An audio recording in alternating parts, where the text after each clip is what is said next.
So my presentation is on imposed borders and violence against women. So I first wanted to show you, this is all of our nations and our confederacy. And we'll go to the next slide because I have some information. This is the Great Tree of Peace. Our confederacy, I'm doing this because I think I need to give you some context, because it's going to sound like it doesn't all go together as governments and organizations try to put all of these things in neat little boxes. And as we know, nothing fits in a neat little box. Everything is interconnected. And so at first it may seem disjointed, and I will bring it all together at the end.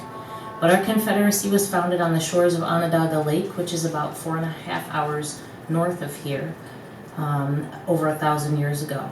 And our peacemaker brought together 5 warring nations: the Mohawks, Cayugas, Onondagas, Senecas, and Oneidas. And the Tuscarora Nation joined us later in 1720. The nations accepted the message of peace, and they came together and agreed to work collectively and peacefully, and agreeing to battle no more. And I don't know how many of you know this, but the United States government patterned their government after our government. But unfortunately, they left out quite a bit.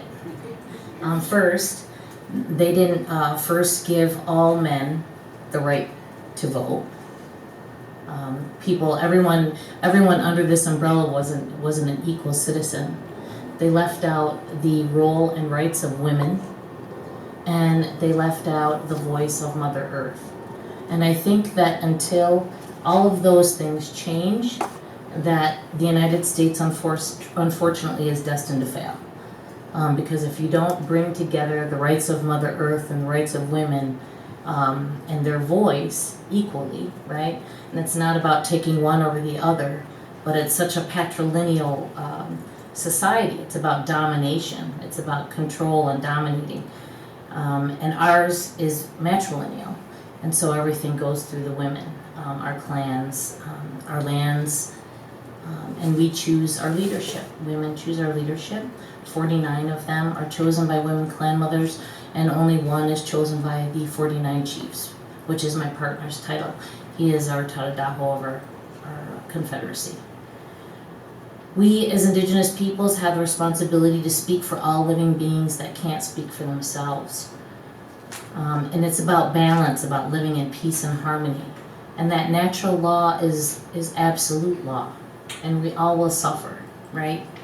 And I believe that that's what's happening today with all of the contamination and the violence against women and girls, that it's very combined. It's like a thread that's kind of a sickness that's woven its way into our society and how women and girls are treated in Indigenous territories and across borders.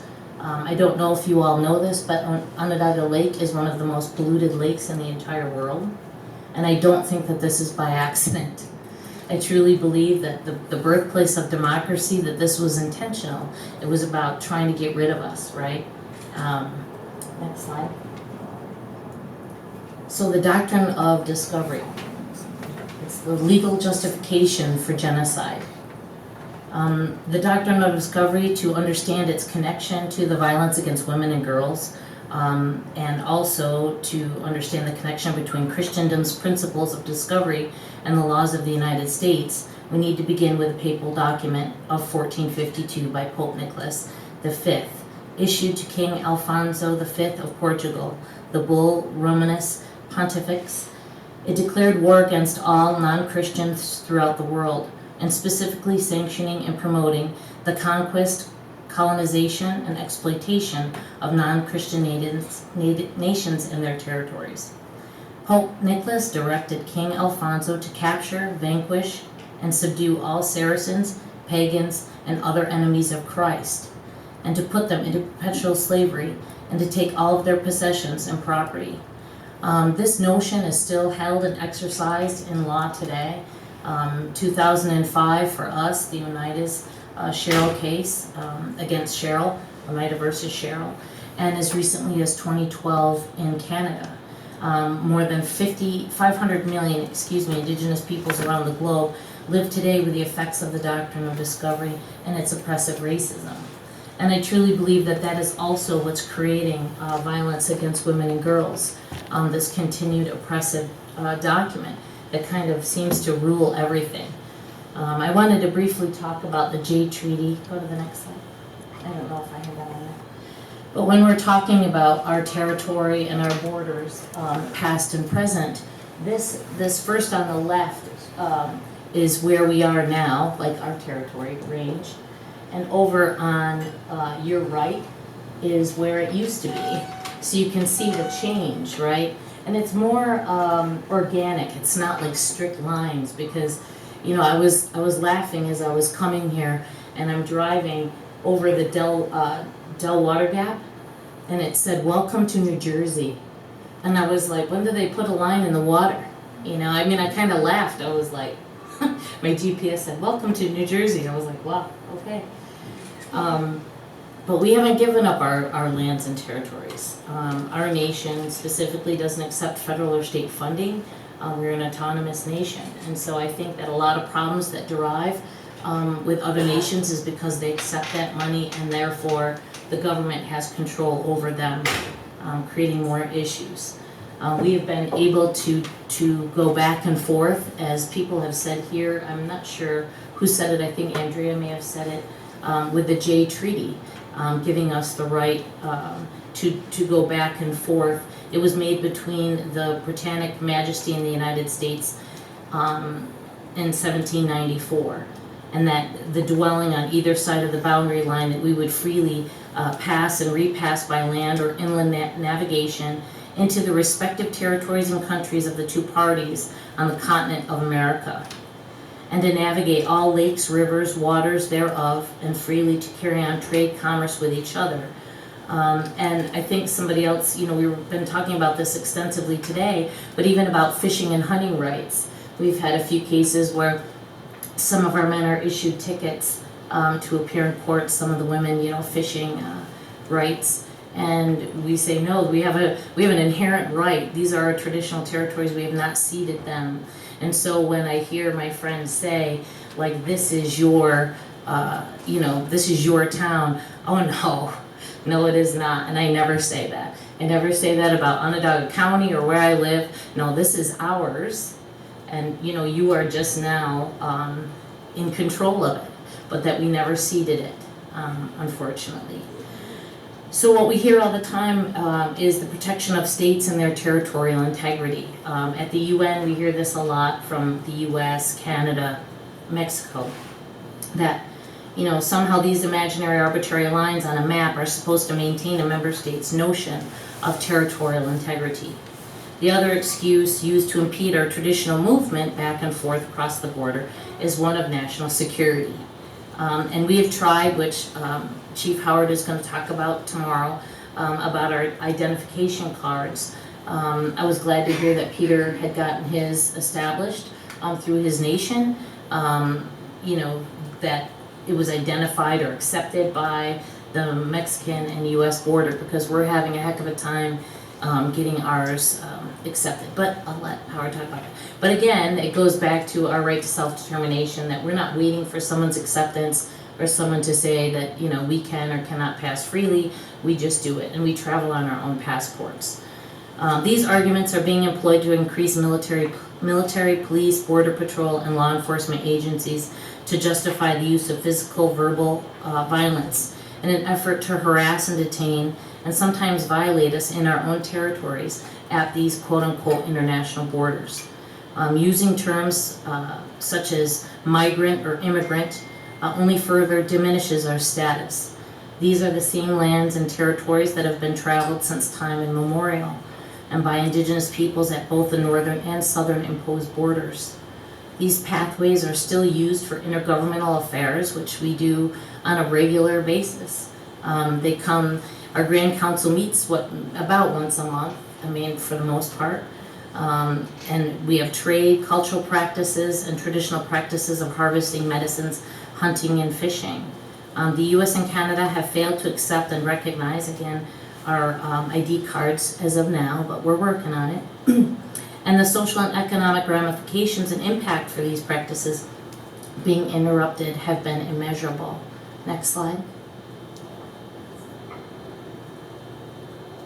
intentional acts of genocide, acts of war, and the use of military force. Next slide. So this all goes to the violence against women and girls. Next slide.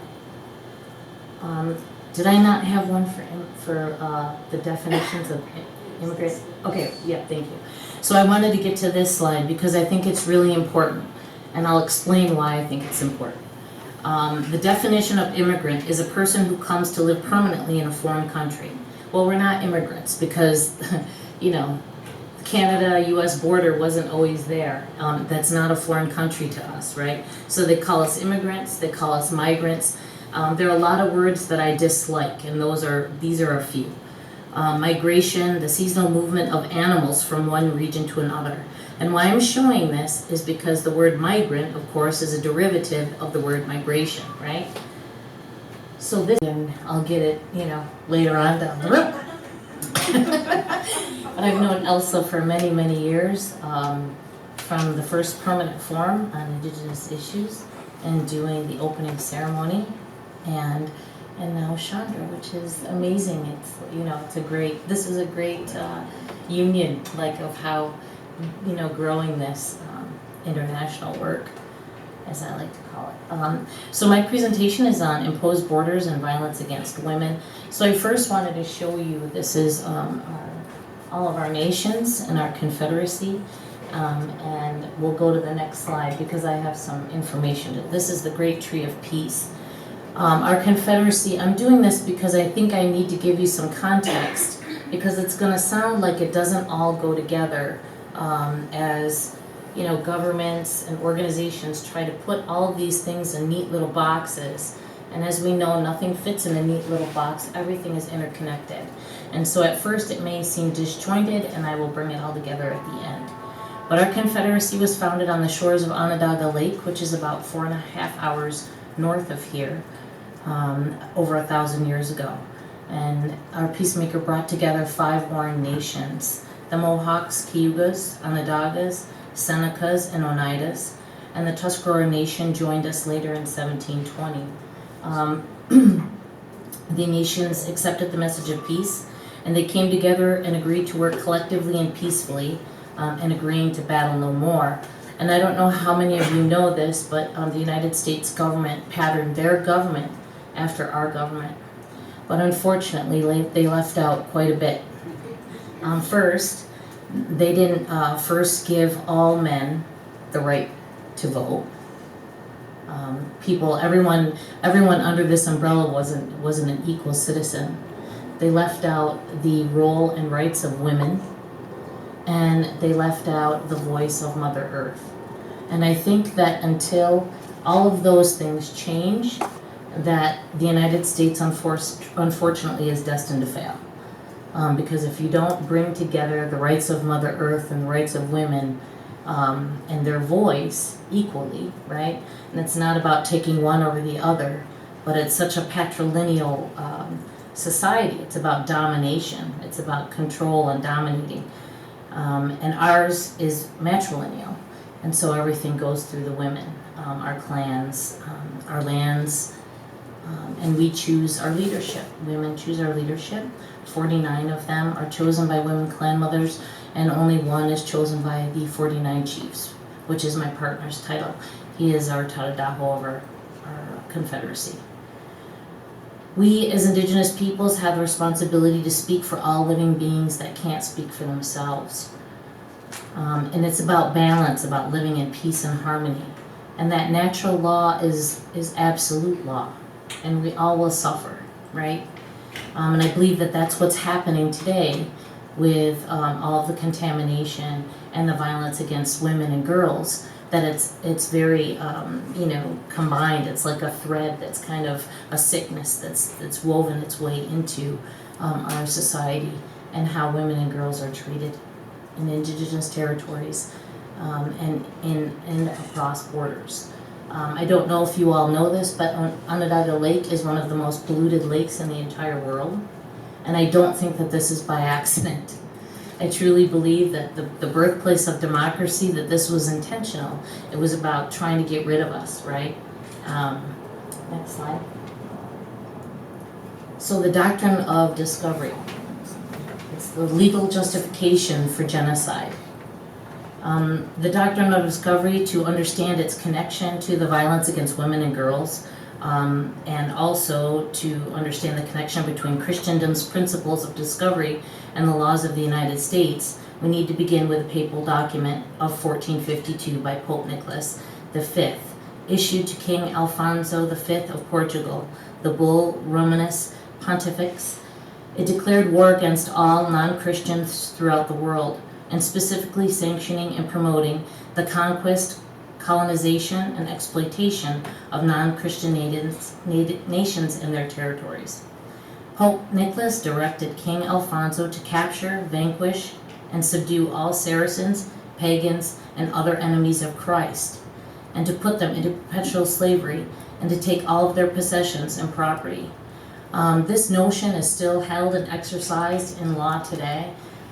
2005 for us, the Oneidas Cheryl case against Cheryl, Oneida versus Cheryl, and as recently as 2012 in Canada. More than 500 million, Indigenous peoples around the globe live today with the effects of the doctrine of discovery and its oppressive racism. And I truly believe that that is also what's creating violence against women and girls, this continued oppressive document that kind of seems to rule everything. I wanted to briefly talk about the Jay Treaty. Go to the next slide.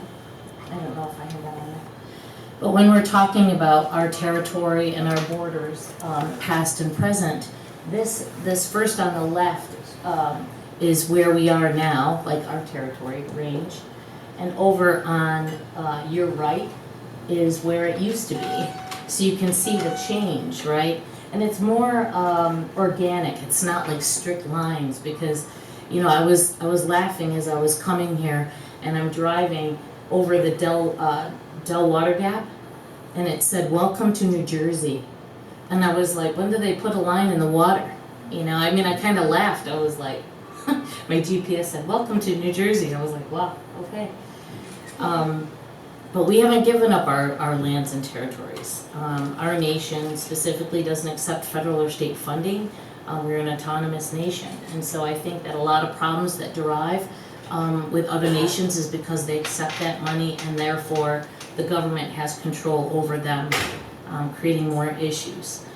We have been able to go back and forth, as people have said here. I'm not sure who said it. I think Andrea may have said it, with the Jay Treaty, giving us the right to go back and forth. It was made between the Britannic Majesty and the United States in 1794, and that the dwelling on either side of the boundary line, that we would freely pass and repass by land or inland navigation into the respective territories and countries of the two parties on the continent of America, and to navigate all lakes, rivers, waters thereof, and freely to carry on trade, commerce with each other.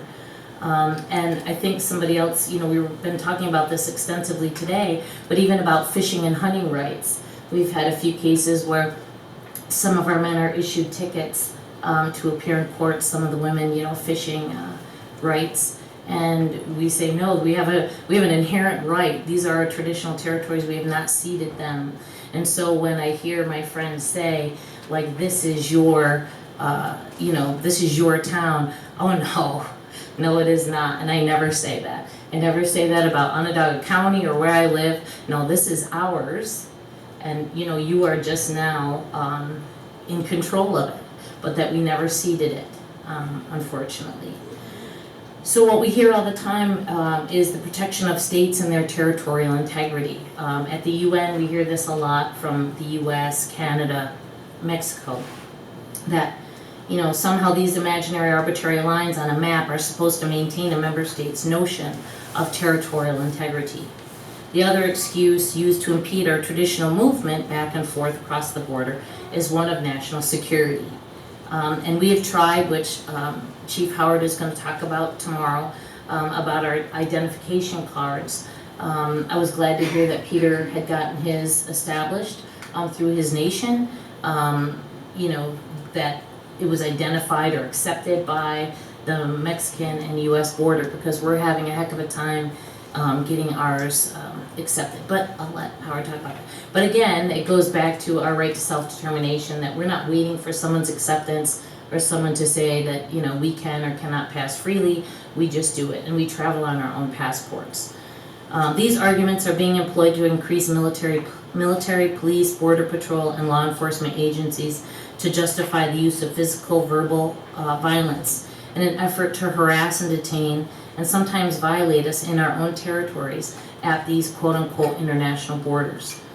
Using terms such as migrant or immigrant only further diminishes our status. These are the same lands and territories that have been traveled since time immemorial, and by indigenous peoples at both the northern and southern imposed borders. These pathways are still used for intergovernmental affairs, which we do on a regular basis. Our Grand Council meets about once a month, for the most part. And we have trade, cultural practices, and traditional practices of harvesting medicines, hunting, and fishing. The US and Canada have failed to accept and recognize, again, our ID cards as of now, but we're working on it. And the social and economic ramifications and impact for these practices being interrupted have been immeasurable. Next slide. Intentional acts of genocide, acts of war, and the use of military force. Next slide. So this all goes to the violence against women and girls. Next slide. Did I not have one for the definitions of immigrant? Okay, yeah, thank you. So I wanted to get to this slide because I think it's really important, and I'll explain why I think it's important. The definition of immigrant is a person who comes to live permanently in a foreign country. Well, we're not immigrants because, you know, Canada, US border wasn't always there. That's not a foreign country to us, right? So they call us immigrants, they call us migrants. There are a lot of words that I dislike, and these are a few. Migration, the seasonal movement of animals from one region to another. And why I'm showing this is because the word migrant, of course, is a derivative of the word migration, right? So this is the seasonal movement of animals from one region to another, and what I'm trying to say is that they still see us as not human. We're still not human. They call us migrants. They call us immigrants. We're not at the same level. You know, there are other words too. The second part of migrant is an animal that migrates, right? So that's where we're at still, unfortunately. And it's used. This word is used in international fora. It's used at the UN. It's used, you know, throughout our policies that they have toward us. The other word that I wanted to talk about was the word tribe. I hear it kind of tossed around a lot, and I always say, stop diminishing your own status. This was a word given by James Duane to Washington saying, you know, we have to diminish their status. So let's call them tribes, don't call them nations. You know, otherwise it's you can take away their indigenous nationhood. The constructed names and borders of colonization cannot break the human bond of sacredness, which binds us still today as original nations of indigenous peoples of Mother Earth. And I think that that's what's so important, because everyone here that has been talking, everything that we've talked about is like interwoven. We all have the same issues. We're all dealing with like relatively the same things, right? At different levels, what's facing us. So the, next slide. Go one more, I think. Yep, the intentional acts of genocide, the doctrine of discovery and capitalism, I believe, is the root cause of what continues to plague our peoples, your peoples, and Mother Earth. It is the notion still held and exercised that we are less than human and therefore have no rights to land and resources. Extractive industries, countries like the US, Canada, Mexico, Honduras, and El Salvador come into indigenous territories using military force and violence to displace indigenous peoples from their lands, desecrate sacred sites, kill, rape, and terrorize. These atrocities are perpetrated for the resources and the fossil fuels the indigenous peoples' lands are on, and this is always in the quest for money. The result, naturally, is the acceleration of climate change, the desecration of sacred sites, the murder of our water and land protectors, the sexual exploitation and rape and trafficking of our women and girls, and the forced displacement of Indigenous peoples from their traditional territories. Next slide.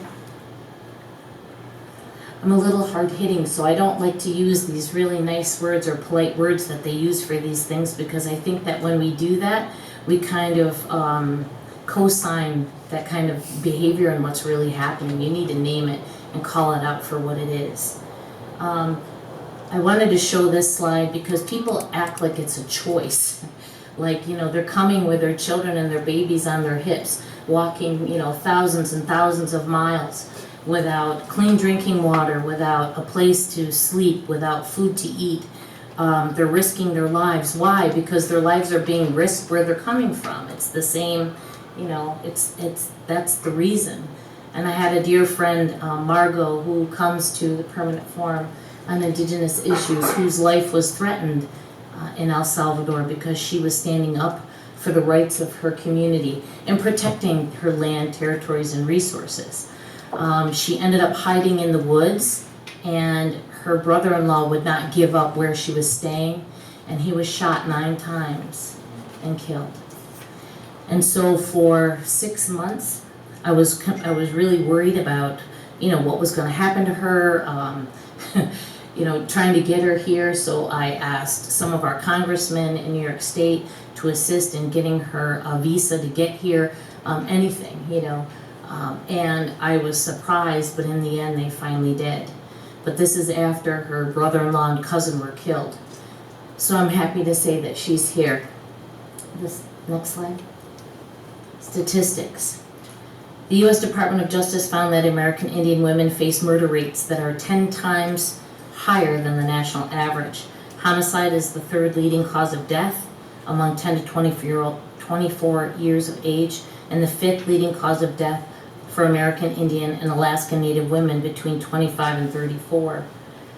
Canada, missing and murdered Aboriginal women, a national operational overview showed from 2001 to 2015, the homicide rate for Indigenous women in Canada was 6 times as high as the homicide rate for non-Indigenous women.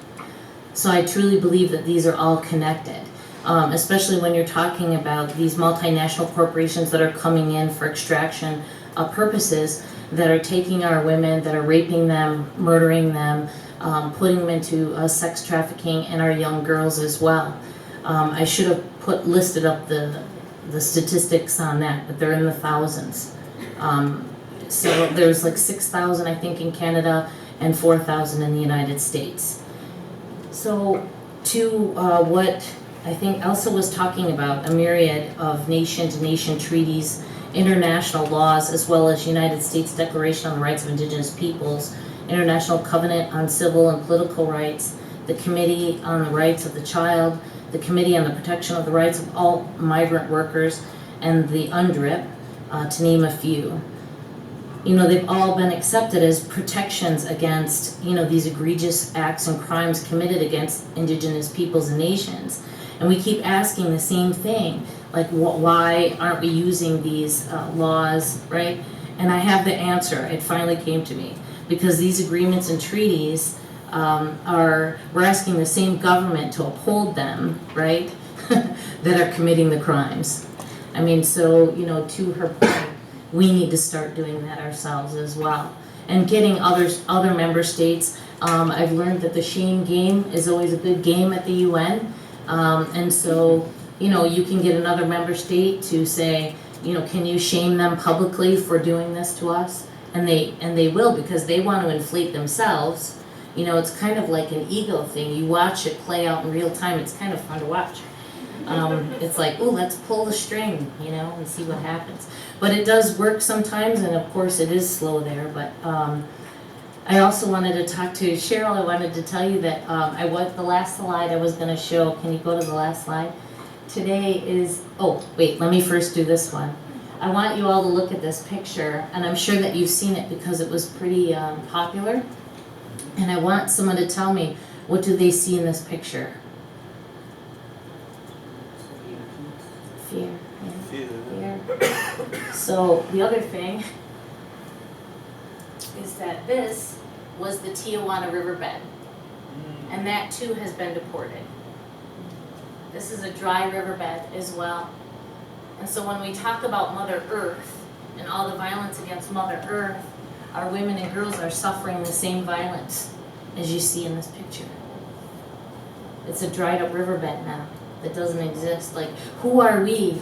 Who do we think we are that we have the right to change the flow of a river? I mean, we really think we're that powerful and almighty? Next slide. So today is the anniversary of our Canandaigua Treaty, but I was going to do our One Bowl Treaty because we share that with the Anishinaabe, but I changed it because of the date today.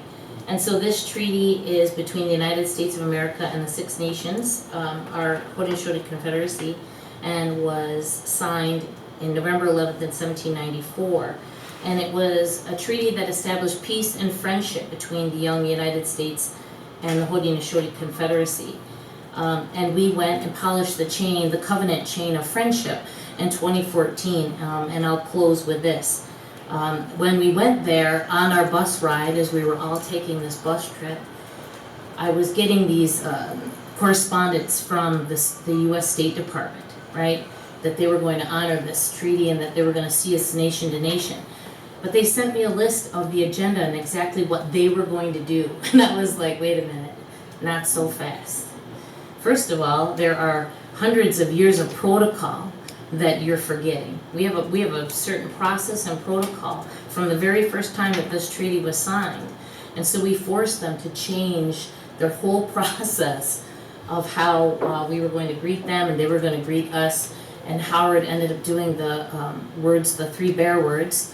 And it's like a condolence. It's about taking the grief off of someone. It's just like what someone, I think it was Peter said, that when you come to his house, he offers you a drink, right? So for us, we know that you probably suffered since the last time that we met, or since last year maybe. And we're going to take that grief off of you. And we're going to clean your ear out, because when you're in grief, you can't really hear. Everything's kind of cloudy. You can't really speak. And you get a clean, pristine water, a glass of water to drink, and we wipe the tears from your eyes. Now, why aren't we treating everybody like that? That's how you're supposed to bring someone into your community, not by incarcerating them, putting them in cages, separating their children from them, beating them, raping them, making them drink from toilets to get a drink. I mean, it's absolutely criminal what's happening.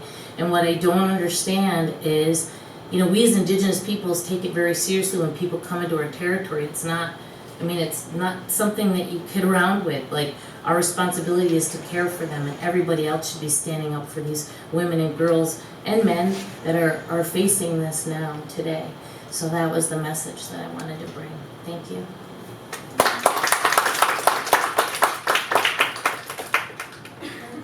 Very much, Becky. What you have shared is so overwhelming that it's hard just to comment on it. I think let's let it sink in.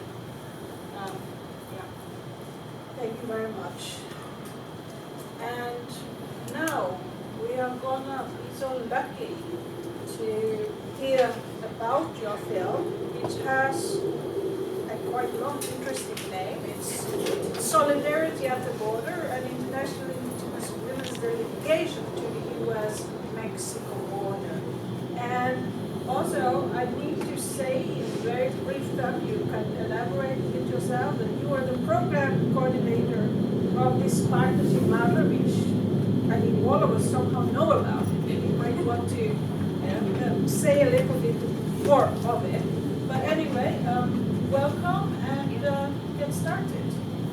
Hi everyone, my name is Igdalia. I'm the program coordinator with MADRE. So MADRE is an international women's rights organization, and like Betty was mentioning, I think MADRE realizes that oftentimes women and girls are the most impacted by these issues that we've been discussing today. And so as part of our work, we've been leading a campaign called No Border on Gender Justice. And that campaign has allowed us to build alliances across the globe making sure that we bring women to the center of this conversation. We're here with our really fantastic I'm sorry. No, I'm gonna, okay, that's a good segue. But, you know, we just wanted to, as part of the work that we're doing with the Nobler and Gender Justice, is to bring together Indigenous women from across the globe so they can share their expertise, share their stories, and identify solutions together. From women from the global south to the global north. And so we've been doing this for 2 years. Last year they came together in North Dakota, and the year before, which is the video that you're gonna see, was in Arizona. So I'm gonna stop there and let you hear from the women themselves and their experience there. I'm called Aisha Tumanu. I come from Cameroon in Central Africa. And today we are in Arizona to visit the communities, the indigenous communities, and also learn from them.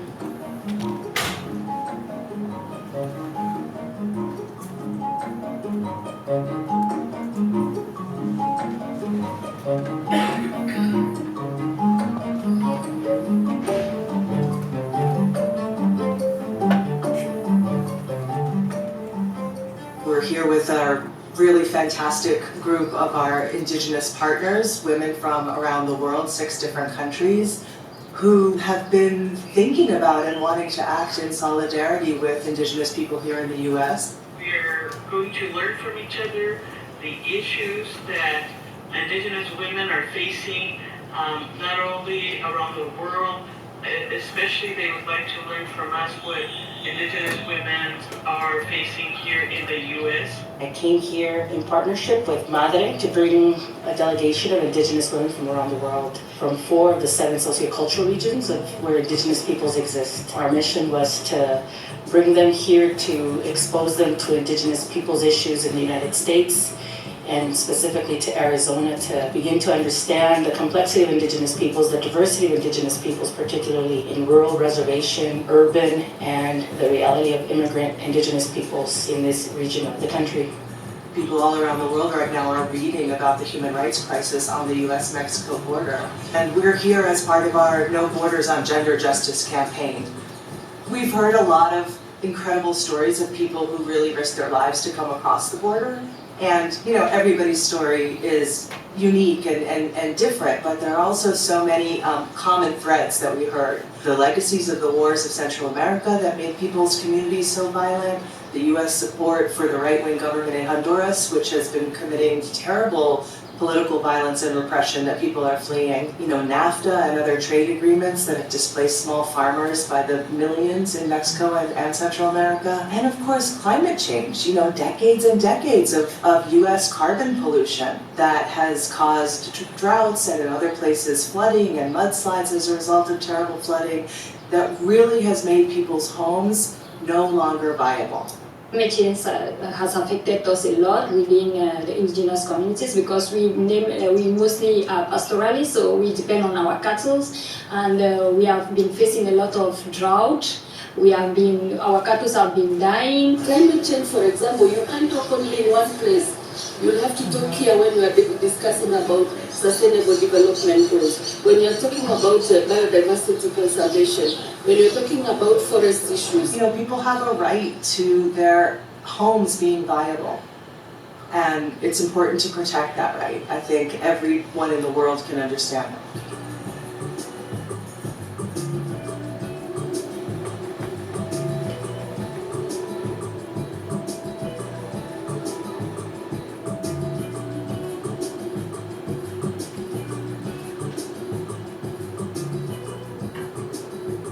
Wherever the individuals left from their homelands, in between from the time that they got apprehended or they ended up somewhere in the United States in a town or city, something happened to them.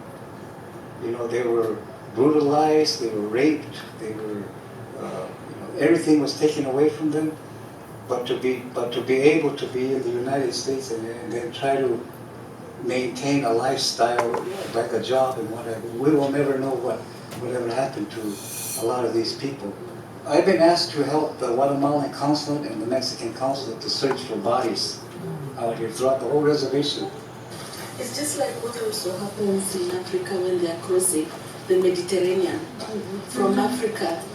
They are all mixed, different African nationalities. And even you have some also coming from Europe and passing through by from not Europe but Middle East. And they all come and get into this boat, which has thousands and thousands of people. And maybe not all of them will make it across because it's first of all overloaded and they pay a lot of money to go through. They borrow money and get there. And most of the time, most of them, they die. And as you say, it's difficult to trace some of them because when they go into the waters, now nobody will get them easily. This detention center used to hold migrants coming in from Mexico into the US. It was created here with the intention of maximizing the number of rounds that the ICE and Homeland Security were making between this region once they captured migrants and then would take them over to Tucson to detain and really deport quickly. I can't describe the sadness and inhumane treatment of those migrant detainees. Women around the world stand with Indigenous peoples here for human rights. The migration we have on the other side and the conflict we had is a bit different from what you are experiencing, but the challenges are almost similar. Indigenous people's area has been taken by the government. Sin embargo, hemos visto la migración de nuestras ciudades hacia la ciudad Guatemala, por ejemplo.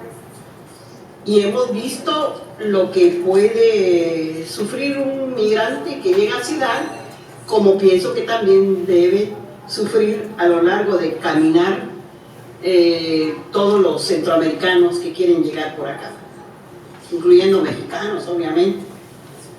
Sabemos también que algunos han muerto, sabemos los malos tratos y sabemos también lo que sufre el padre o la madre cuando sus hijos también son deportados o se deporta uno de ellos dos. Entendemos perfectamente la problemática. Whether we are in America, whether in Africa, whether in Asia, all of us are indigenous and we have the same issues. The women that we work with, although there is a lot of need and suffering in their own communities, they're leaders. In 1985, Indigenous women came together at the Fourth World Conference of Women in Beijing, China. They came together and met for the first time and made an agreement that they would return to their communities and organize themselves locally, nationally, continentally, and ultimately globally.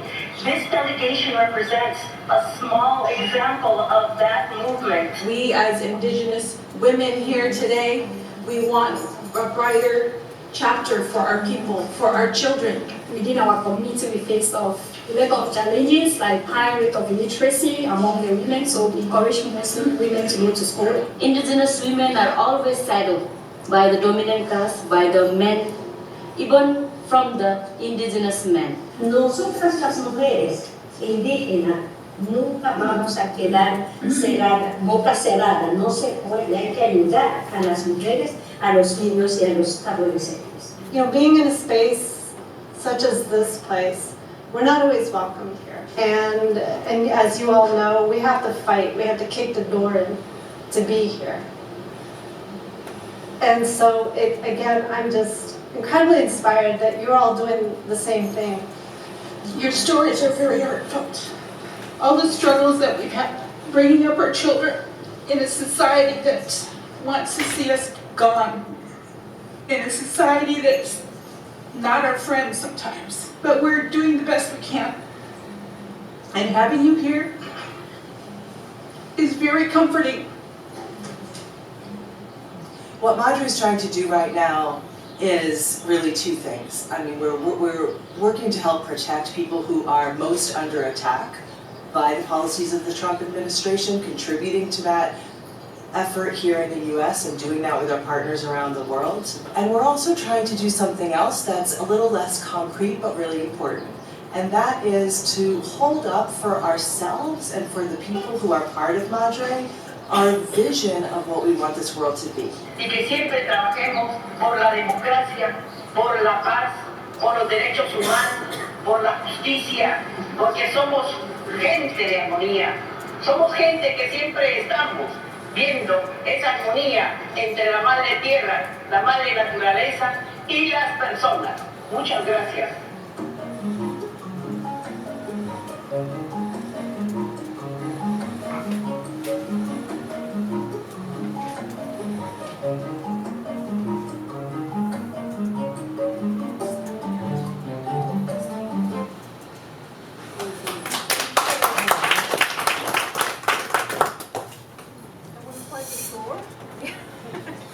Around the world on very kind of competitive issues. Thank you so much. I'm sure there will be comments and questions, but we are now moving on to the third item, which is a speech delivered by Melissa Patel, and I understand we won't have photos, right, or any moving scenery. It will just be her voice? I'll try to combine. Okay, all right. Melissa shifted from here to join SOAS in London, so she couldn't be here. So she sent her presentation through audio tape and PowerPoints. I will try to combine both. I've never done this before. We have faith in you, Rita. Well, good luck. All right.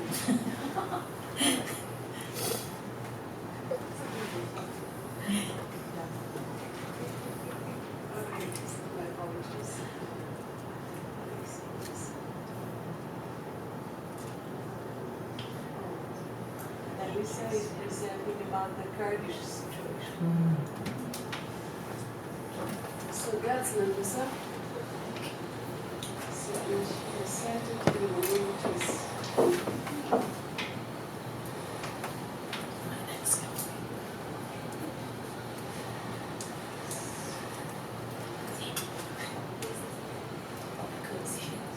Hi, I'm Melissa Patel, a Kurdish American researcher, here to talk to you about Iraqi Kurdistan shift from oil to network communication technology. Thank you for your time and the opportunity to be here. Although the Iraqi Kurds have heavily financed its digital branding, a nation-building tactic akin to how nation-states operate, by employing various means to homogenize its values, culture, and people throughout the last 2 decades, and its successful ability to impart a cohesive story to the international community, I argue that the firming up of the Kurdistan region of Iraq, KRI's borders, sovereignty, and ultimately the rights of Iraqi Kurds rests on more than looking outward. Since the End the Iraq campaign in the early 2000s, the Kurdistan Regional Government, KRG, has poured funds into Washington PR and lobbying groups to build a conceptual frame to unite its desperate political recognition efforts across international borders into a distinct national identity and culture, as a beacon of tolerance, multiculturalism, and liberalism, efforts utilized to secure support for its borders and sovereignty. But the institutional arrangements that KRG is modeling itself after are still as weak as the many it forecloses, a critical warning to improve the prevailing governance strategies as indigenous groups ponder, elect, and develop their own governance and/or challenge the inclusivity of the governance imposed by the jurisdiction of the nation-state. In the Iraqi Kurdish case, acknowledging that both history and the current climate have been unkind, severely limiting options for the Kurds, they seem bound to one course for now, given the multipolar distribution of power, a slow transition from a rentier region into one with increasingly neoliberal institutional forms, as it prepares itself for survival in the hopes of enforcing its border, securing disputed territories, gaining recognition, and forming a state. I examine this overarching prospect through the related claim that Iraqi Kurdish development of internet communication technology, ICT, an alternative sector in a microcosm of the aforementioned shift, can both broaden its tools for political recognition and help it find a more sustainable revenue source to finance its transition from a semi-autonomous region and into statehood. In doing so, I credit its efforts to diversify its revenue streams away from oil and into technology, but also warn against the blind adoption of neoliberal forms, which can both advance and obstruct the potential for more inclusive institutional innovations, areas where indigenous culture, norms, and knowledge can be infused to enhance the efficacy of public provision. Empirical evidence in the domain of policy innovation show when and where governance can be augmented by the incorporation of local participation, a byproduct of maintaining fluid and deliberative bureaucratic norms and thus open channels of communication with the desperate Kurdish communities within the fluctuating territories of the KRI. Without a more forward-looking and sustainable path, the KRI's ability to maintain and increase its institutional capacities and protect Indigenous communities until sovereignty remains a distant hope. Rentier state theory reduced much of the oil-rich Middle East into a poorly developed and autocratic stronghold, largely due to the oversupply of this natural resource. This helped scholars further cement the rhetoric of Middle Eastern exceptionalism into a repertoire and understanding. Although multi-perspectival explanations for regional instability, changing borders, and regime change only enrich this picture, I will focus on the abundance of the region's crude oil and how it still plays a role in disincentivizing the development of alternative industry and thus viable revenue streams to bolster inclusive development, and how ICT is being deployed to tackle the underlying corruption and inefficiency. Often, the political will to operationalize this foresight into diversifying rentier economies is absent, given the public is largely divorced from the natural resource extraction process. In terms of crude oil, nationalizing the industry is a conventional play, concealing the siphoning off of public resources.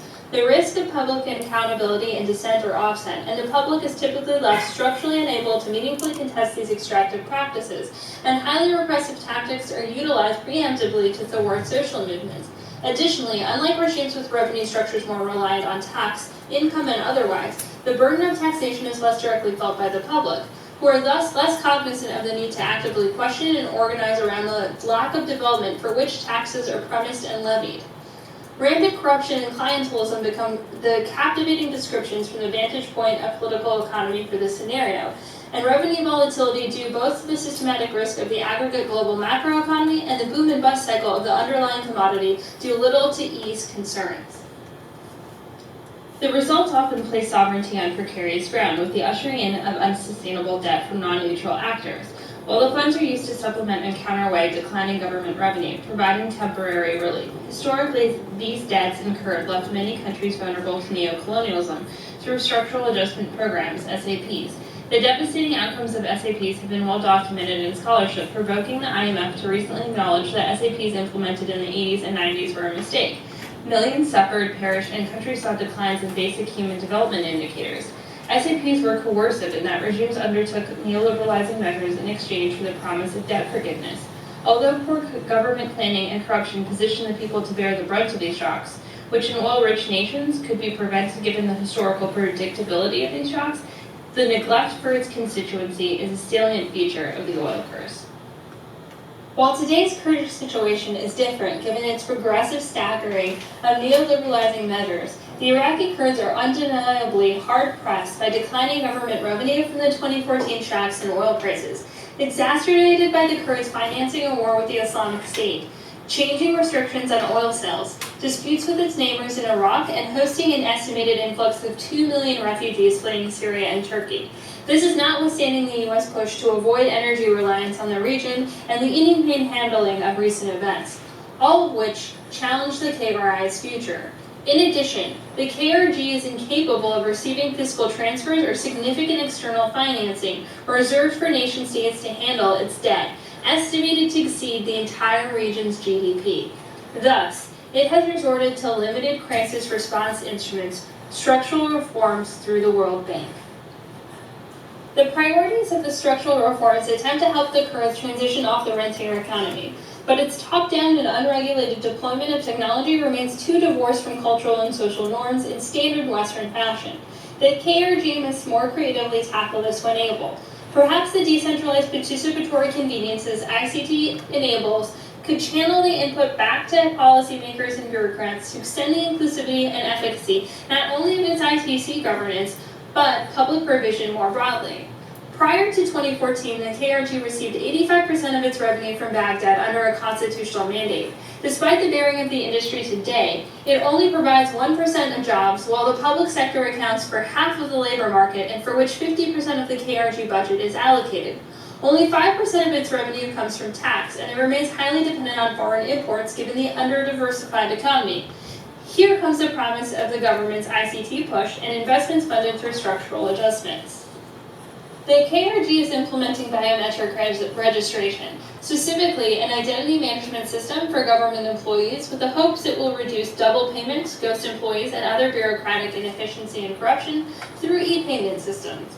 The success of this is unclear given that the Kurdish banking system is underdeveloped historically given reliance on Baghdad, which under Saddam Hussein's reign was a method of control and subjugation by seizing and freezing Kurdish assets, disincentivizing the use of banks by the Kurds.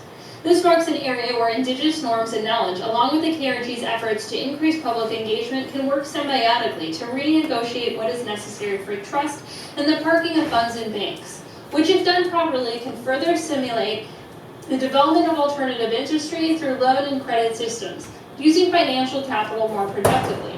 A recent study assessing civic technology's reduction of corruption and inefficiency noted its limited application to a small number of government organs due to resource constraints. It also found that most employees use technology willfully only for personal use instead of mandated compliance, defeating the investment's purpose. Despite government spending on ICT training programs, severe knowledge gaps complicate wide-scale adoption, and not unlike the United States, educated individuals are more reliant on new media and understand the cost of data ownership, provoking the need for more robust human development expenditure as a supplement.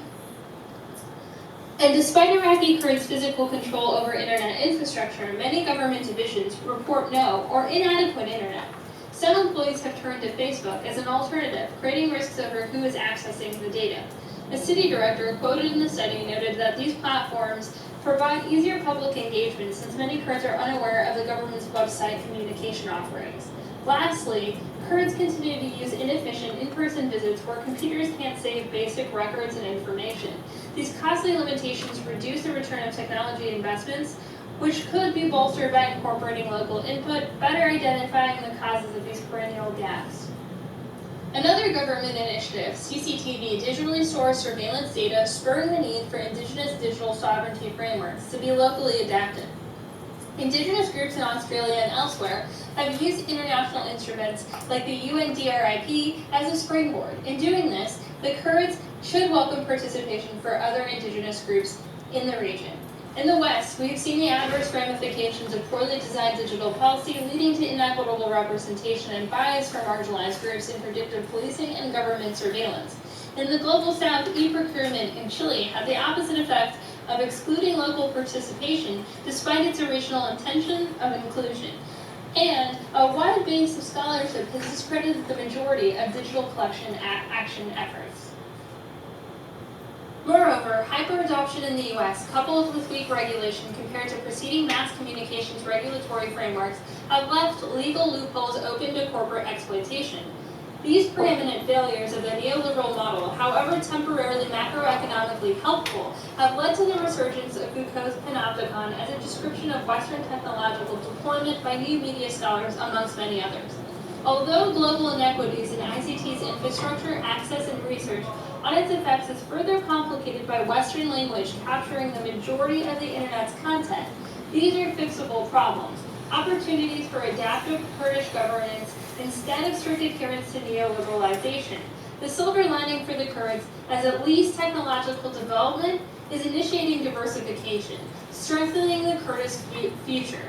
But improvement requires marrying indigenous knowledge to adaptive governance, social theory to public provision. Generally, Iraqi Kurds are supportive of the KRG's ICT initiatives, while cultural practices strongly reliant on kinship and informality pose challenges. It's unclear if the Kurds will be able to carefully attend to this fluid balance as it restructures its economy. Other rentier states with large informal economies have used iterative implementation. Take Lagos, after Nigeria rebased its GDP, which incorporated its informal economy, governed by kinship, loyalty amid a post-colonial melting pot of indigenous groups, to levy income taxes in exchange for more efficacious public services in an attempt to reduce its dependency on Abuja. Regardless of the mixed success in Nigeria, constant refinement and the bearing of cultural norms refute the logic of technological determinism, making it cumbersome, however useful the technology could be, to blindly adopt the industry. In spite of these grave challenges, Kurdish control of ICT infrastructure could increase its immunity to oil restrictions and Baghdad's internet blackouts, which given disputes over the 2017 referendum, borders, territories like Kirkuk, and the violation of rights historically, and the aftermath of colonialism's arbitrary drawing of borders, irrespective of where diverse indigenous groups live, ICT could be promising, but not in the commonly tried Habermasian vision of expanding the public sphere co-opted by marketing campaigns of technology companies, which still remains exclusionary, nor in its promise to advance a transnational global whole without borders, but rather in forging sight into the limitations afforded to us by our overarching institutional structures. Western hyper-adoption has shown us how those voiceless institutionally have largely remained voiceless digitally, minus micro-political expressions of dissent, which often do not generate public traction sufficient to reach institutional channels. ICT-driven interventions still largely aim to raise marginalized subjectivity through robust liberal terms, without realizing nuances that Amartya Sen's capabilities approach informed us of, which require historical context, grounding, and indigenous knowledge. The Kurds are presented with the opportunity to rethink this development model and develop ways that ICT can supplement, not replace, broader social movements and in-person meetings and gatherings. In the Kurdish case, the internet has survived post-conflict-induced blackouts, solidified its national image across borders, served the broader Iraqi public, and helped Baghdad when ISIS had disrupted its internet service.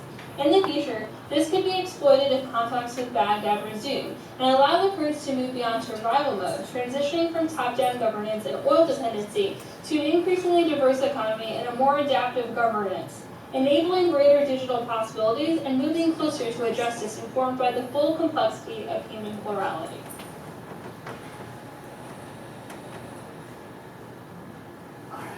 Okay. Well, that was, I guess, a double lecture in 20 minutes. I mean, that was quite amazing. I hope that the PowerPoint somehow, helped you to get some of the core messages. Otherwise it was enormously compact, but many, relevant perspectives on the region, which is facing tremendous new challenges these days, and we follow that also nearly from day to day in the media.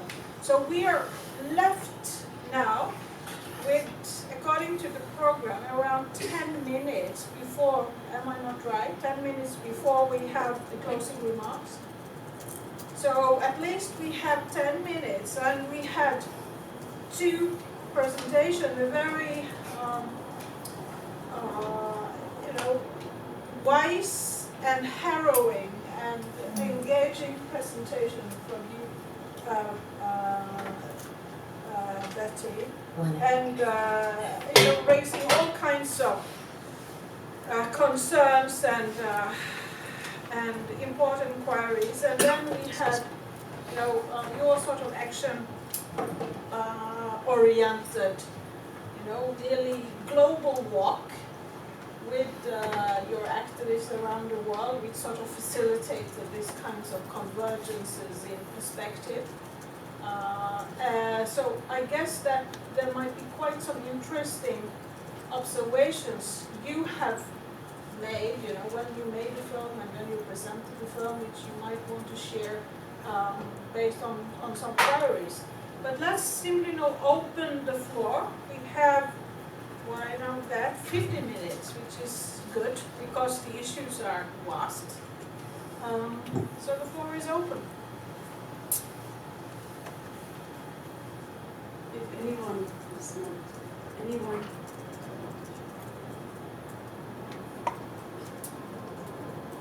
Otherwise, I have a few questions. I think first is to Betty. Betty, you said very beautifully, we are an autonomous nation. And in today's world, where authoritarian regimes are really clamping down on autonomies, how will your nation sort of, because it's about one religion, one language, and I see it happening in my own country right now. So I would like to know how you are equipping yourself to confront this. Number one. Number two is Melissa's presentation. Actually, it's on technology, internet, and the whole issue of the Kurdish, as well as how do we. So she used a word called digital identity, indigenous identity. So recently I was in Washington, D.C. and I discovered a new term called digital identity. This is very, very interesting because for us many indigenous communities where our history is not in the national textbooks, our stories and struggles are not in many of these spaces. In the world of growing internet technology, how are we going to define our own digital identity?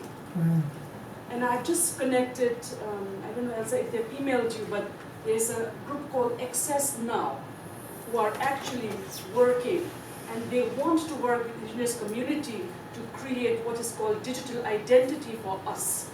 Because in today's world, if you don't exist on internet, apparently we don't exist at all. So that's something which I would like all of us to think about it. And actually in Costa Rica, there's a meeting in April called RightsCon 2020. So if you're going there, we should have a panel there where we should talk about our own indigenous identity. So any of the panelists have any thoughts on this, particularly MADRE, and I would be very happy to see how we can do this. So to the first question, I guess, on our autonomy, it's a pretty unique situation, really. And so, of course, there are some concerns because we have our own economics, right? We have businesses, and that becomes troubling because the outside government is always trying to tax, sales and the things that we do on our own government, which, we've fended off. But yes, that's a very good question. I think partially what I would say is that our confederacy is our strength. It's because we're one of six, right? That's kind of the difference of why we've lasted so long in the situation that we're in. From that unity, we can call on each other for assistance and help, and the others come to our aid.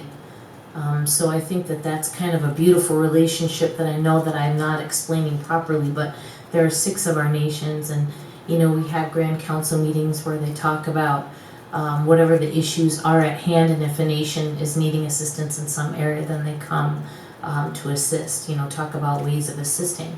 And I've seen that in different ways. One of our nations, the Cuba Nation, we have one guy that's trying to basically run away with their government, and we've managed to stop that. And a lot of it is using like the state government against the federal government, because the state government, they try to pull us in a state government, and the federal government says you don't have jurisdiction here, like over, this is a nation to nation issue, not a state, a state issue to our government. So we've kind of fended that off that way. Regarding digital identity, we have the Scano Great Law of Peace Center on the shores of Onondaga Lake, which is only 4.5 hours from here. So part of our work that we're doing is educating people, because as you said, not only is it missing, but when it's there, it's incorrect, right? They tell, an inaccurate history. And so it's been very eye-opening to have these schools come in.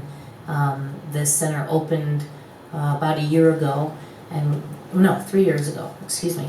And it just keeps getting bigger and bigger. We bring in different, anywhere from grade school all the way up to the high school, and creating that digital history for ourselves, and not letting somebody else do it, because when they do it, they control it, and then it's going to be what they want to say, right? And not really from your perspective. The other thing that I wanted to touch on briefly too is that regarding Indigenous women and girls, it's not related to your question, but in our community where the Onondaga Lake is, we did the Department of Health study, and they found that women that were eating fish out of that lake between the ages of 18 and 54, these are quote-unquote migrant people that are coming from like Bangladesh, Burma, right? Coming to settle into the Syracuse area, are fishing because culturally that's what they do. They're eating the fish out of this lake, and their mercury level is 6 times higher than the average person, and these are women of childbearing age. And then it goes back to the point of, I mean, certainly there's neurological issues when you're talking about that level of mercury, cognitive issues as well. So I had forgotten to mention that, so I appreciate that.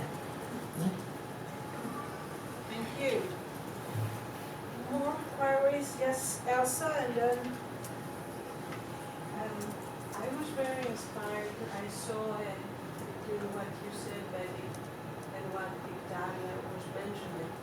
And there are two main words that come to mind from presentations. One is the concept of solidarity and what it means in such difficult circumstances that we live, including those that we face around borders. And the other is spirituality and culture as carried on by women, as a way of dealing with problems. So I was struck by a phrase I heard where the head of MADRE said, hold up our vision on what we want this world to be, despite the difficulties. And then you see Otilia looks at Oti and the other leaders, articulating this. So I would like if you could address a little bit more. I would like to hear from you a little more about this.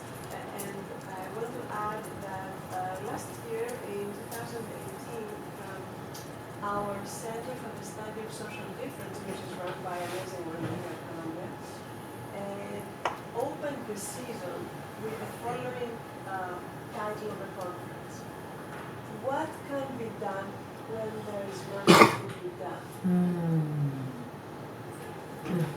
And precisely there were women from around the world presenting visions. So I sort of made, this all poetically, if you like, but I think it's significant. It made some sense to me. So I would like to hear more. I remember a time on our nation when culturally I would say that we were a little weak, right? I would go into the longhouse and maybe there weren't as many people. And like you said, it was our women that kept that going, our clan mothers that set our ceremonies, right? That make sure that we're strong spiritually, right? And not just our leaders, but the women as well. And now it is so full that when we do one of our dances, a feather dance, you can't move. It's so hot in there, and it's this amazing feeling. So to that, I believe that our women won't let us fail, right? We won't. We just won't. I mean, I think that's why we've lasted as long as we have. That sheer determination and resilience.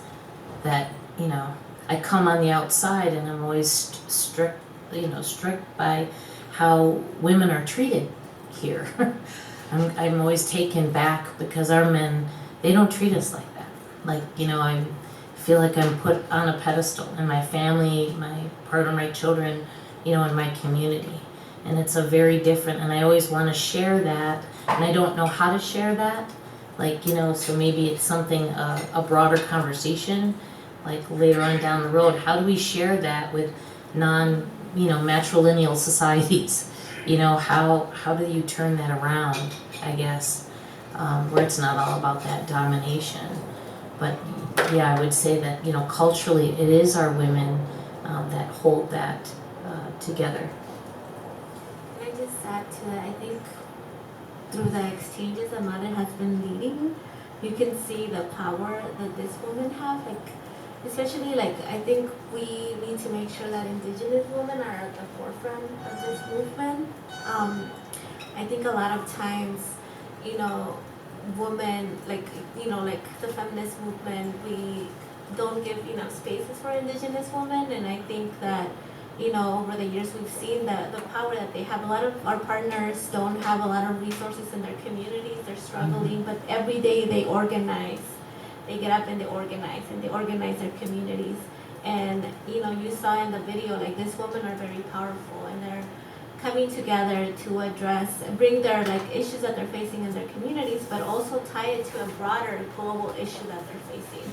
And they understand the connections that they have as Indigenous women, as Indigenous girls, and they're able to tie their work and see the similarities and the challenges that they face in their communities. And they're so powerful, and you saw Doña Otilia at the end of the video. She's just such a powerful woman that when you hear her speak, it makes you want to get up and take action yourself. And I think, this, even hearing Becky is like, you'll remind us of the importance for younger generations to continue in this movement. Yeah, it's so important. And I think too that like the feminist movement, that it's about like dominating men. And for us, it isn't about that. It's about a balance. There's a balance. And Haudenosaunee women also, I'm just so proud of where I come from, because we also inspired the women's rights movement. It was written by Elizabeth Cady Stanton and Matilda Jocelyn Gage, and we've been doing, creating a big effort around that to get that information out as well, because that's huge, like it's for people to understand where that inspiration came from by watching our women that had, a voice in government, for over 1,000 years, and from everything, the way we were treated in our families, that we had the rights to our children, rights to our property, all of that. Very good. May you present yourself? Oh yeah, Christina Vera. I just, as I'm listening to this and we're talking about the borders and nations, I just wanted to kind of bring into this room an interesting insight from our dearly departed senior esteemed colleague Victor Pacheco from West Papua, who throughout the years of the forums influenced me a lot to think outside of the box of the Americans. And he said something to me that was quite radical, and he said that for Papuans, that the idea of nationhood was something oppressive, that it's the idea of calling yourself a nation for their people was something foreign. And so this idea that even as we're discussing and asserting nationhood, but it's also worth listening to other indigenous peoples and places that may also have further and different articulations of what their community is. And of course, they have the Papuan border. They're dealing with Indonesia and Papua New Guinea. So I feel like, that's something to build on this conversation. Thank you. Any other, yes? I have a question. Thank you. Yes. If you go back to the slides, the figures you put up are alarming. They are alarming. And alarming on all levels. So my question then is, you then talk about how women are treated within the community. Is it always outside the community that these whole levels of violence come about, or is it both? I think it's both, but most prominently outside of the community, and it's usually the ones perpetrating the crimes are mostly non-Indigenous men, which is a sad, it's sad anyway, but I think now about even my partner's niece, who has been murdered now. She passed 3 years ago, and still nothing. They don't know who murdered her. They don't know what happened to her. She went to go to college at the University of Buffalo, and part of that, like not getting more statistics, is the fact that the police, it's like they don't care, we're not human, it's like, okay, whatever, this happened, atrocity happened, and we're not going to continue to look at it. And so when sometimes I wanted to say, okay, like let's get the media around it, there are a lot of things that we can do. A lot of families still are afraid to go out there, So it's a lot of times when our women are leaving our communities, our nations and territories, to do other things that are being attacked or violated. Can I just add that a lot of this violence has increased, especially in places where there's extractivist projects going on.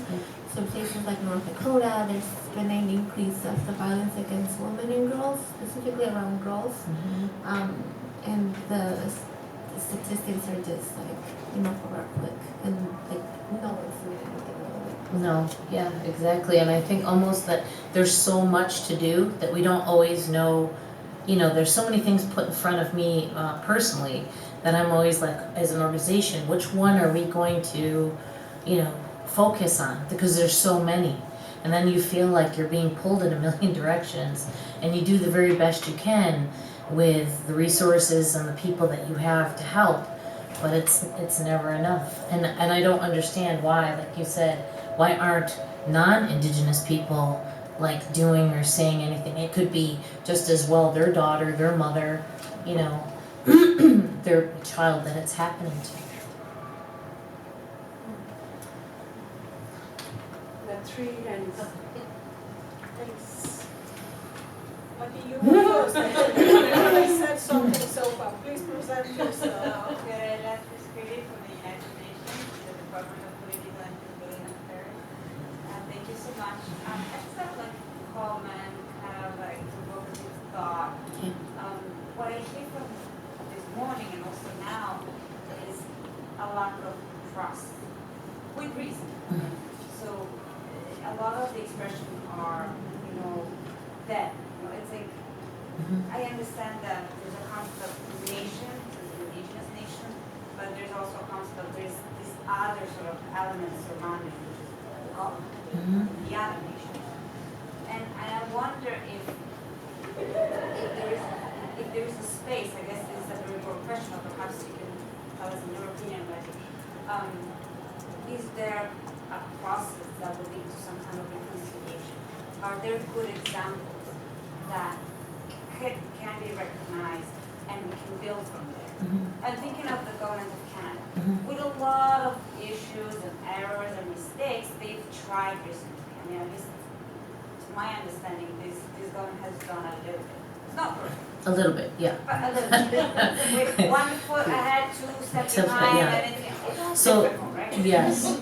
So, I think that what I would say is that, you can't reconcile over 500 years of genocide when it's still happening, right? And that has to stop first, right? You can't reconcile something that still goes on every single day in all of our communities. Like, that's just the reality of it. When you're talking about building relationships, we're always willing to build relationships. It's usually the government or usually state, local government, some federal agencies, like, some congressional leaders we have great relationships with. But as a whole right now, like even we're talking about the US, I mean, their policies toward Indigenous peoples right now is, horrifying. I mean, so it's usually dependent on whoever is in government at the time, who the administration is, and it trickles down to how, they're going to deal with you or what they tell you that they're going to deal with you. I had a very good friend, and I won't say her name, but she is part of the US mission to the UN. And she basically told me, I know we're friends, and we've been working together for many years. And when this administration took over, basically, she was no longer really allowed to meet with me in an official capacity, in a meaningful way. And she was very clear about that. And so my question then is this. I couldn't sleep with myself if I said that to somebody that I knew and cared about. I've been working with Chandra for many years. There are many people that I've been working with in agencies, right? Like, because she's a representative of the UN. I would never dream that she would talk to me like that, or that I would talk to her like that, because I consider us friends. You know what I'm saying? So how do you reconcile that with yourself? You want some reconciliation, go home and figure out what's going on with yourself and why the reality of what really happened and what continues to happen seems to, not want to be talked about. It's like the big elephant in the room that nobody wants to deal with or to talk about. And yes, Canada has made some efforts, right? They haven't gone far enough, of course. But it is a start, but yet while they're doing this, they're putting in a pipeline over here, which is causing more harm to more women, to more Indigenous communities, right?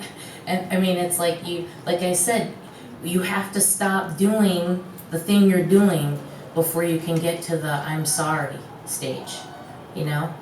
And what does that really mean?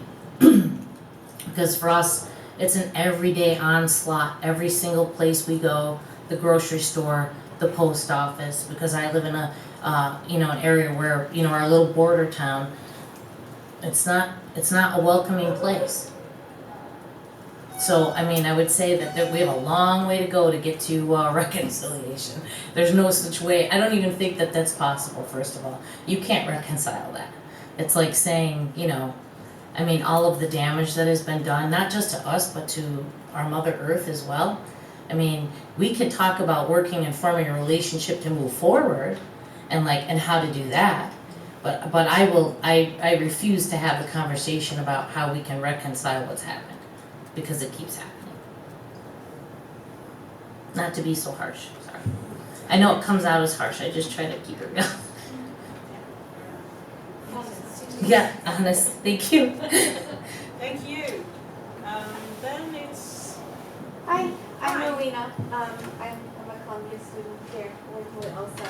I just wanted to kind of honor and recognize what seems to have come about with this panel, especially with the role of women in this. And it's made me think about kind of a more theoretical level, thinking about borders and how, given that women in many ways are really the key holders for the transmission of Indigenous identity and Indigenous culture across the borders of our generations, violence against women and assault and feminicidios and disappearance, I see it as also like a metaphorical violation of the borders of the female body, which I think is something that ought to be recognized, and I think I appreciate the recognition of violence against women and girls, and its connection also to Mother Earth in the violation of, we have this female-identified Mother Earth and the violation with extractive industries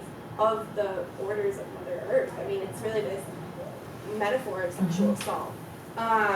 So just to recognize that and also try to avoid what we also see in connection to what we've talked about earlier and Bina has mentioned with increasing nationalism and nationalist projects by the nation state, and how they often use the conception of the nation state as a female body to do so. And what is the role that Indigenous women and girls can play in kind of combating this warped interpretation of the female body and really embodying the role of determination and of perseverance, which I think, as everybody has recognized, is really relevant with women and girls, especially Indigenous women. I think it's hard too, I think about my son who's now 18 years old, but I'll never forget he was on a lacrosse team and he was about 16 years old, and Native and non-Native players, right? And they're passing around this phone with this girl with her rear end, like she was bent over. And he said, he got very upset. He said, "This is so inappropriate." Like he could not believe that would happen. And I would say that it's a value system. Like we don't, this hypersexualization, TV, all this stuff. Like I didn't allow my kids to watch that. I don't know how else to say this, but there has to be a value system that says we are going to, put women and hold them in high regard as their, givers of life. Just like our mother. How would you treat your mother? How would you treat Mother Earth? You know what I mean? And he ended up quitting lacrosse. It breaks my heart because he was born, our tradition is to give your son a lacrosse stick in his hand when they're born. And so he was born and given a lacrosse stick to play. And he quit lacrosse because of it. Because they would say, oh, there's Mr. Inappropriate. Like the coach. I was astounded. I could not believe that I had to actually have this conversation with this coach. I'm not going to repeat what I said because it's not, it's not G-rated. But I was just astounded. I could not believe what he had to face. And then the difference of that, Just to add, with one of our partners, was in the video, they're from Nicaragua. their organization is called Wankitani. They actually have a strategy called the New Masculinity, and it's to engage young boys and men in their communities to address gender violence. And the way that they do it is that they really integrate culture, arts, and music into their approach, and really centering the relationship within men and women in a way that doesn't like create more like punishment towards the men for the attacks, but really building a relationship amongst both and leading from like a human rights perspective, both for the men but also for the women. And so I think that through the work that they've been doing, they've been able to address and engage men in talking about gender violence in their communities and being able to participate in this type of conversations so they can all work together as a community to address the violence that they're suffering. Thank you. Cheryl, you will be the last. I just have an observation. I'm glad you've got Betty's slides up. Can you put the map on up? There's one with the map. Yeah. I was just struck because so much of what we've been talking about today, the problems with borders, are not technically a problem with borders. It's a problem of exclusivity or a hard border. Because if you look at this map on the right, when Betty talks about Haudenosaunee world, and when I opened, I talked about Anishinaabe world, and if you notice and take care of the geography, they're about 2/3 overlapping or intertwining. And there were certainly points where our peoples were in conflict, but that was the minority of the time, not the majority of the time. And we weren't alone in this territory. There are Potawatomi, there are Odawas, there are Ho-Chunk, and that's just to name a few. There are dozens of us living in very complex webs, plural webs, sharing webs, in conflict sometimes, but we had these incredibly complex negotiated systems to how to use space peacefully. Absolutely. Most of the time. And most of what we've been talking about today is European construction of yours, mine, hard border, defending scarcity, perceived scarcity, and it strikes me that these are the issues, not necessarily borders per se. So I just wanted to close about Yeah, I'm glad that you said that, because one of our very first treaties is with her people, the Anishinaabe, and it was about the one dish, one spoon, that we all had to share the forest, right? There's only one dish, one spoon, we have to share it and keep it for everyone. We have to protect it, look after it, right? All those things. And I was so glad to see Chief Clara here today in opening, and I was hoping that she would stay longer, because we were, the Haudenosaunee, we were very hard on her people, on the Lenape people. We helped to, you know, through the oppression of colonization, right? And we did it to each other. And so every time she has an event or the Lenape have a problem, Chief Dwayne Perry, they call me and I immediately go, because I feel that that's our responsibility to try to mend that, right? We can't erase what we did to them.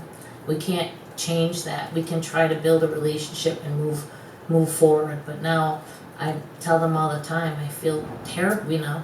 I personally hold that, you know, very dear to me, but you're right, absolutely. All of this territory, even here, how many indigenous nations were in this island of Manhattan? So many, so many. It's really an amazing, you know, history, if it was actually ever told. And I think there's actually a lot of strength in that. There a lot is. that we can learn in a wider sense. Yeah.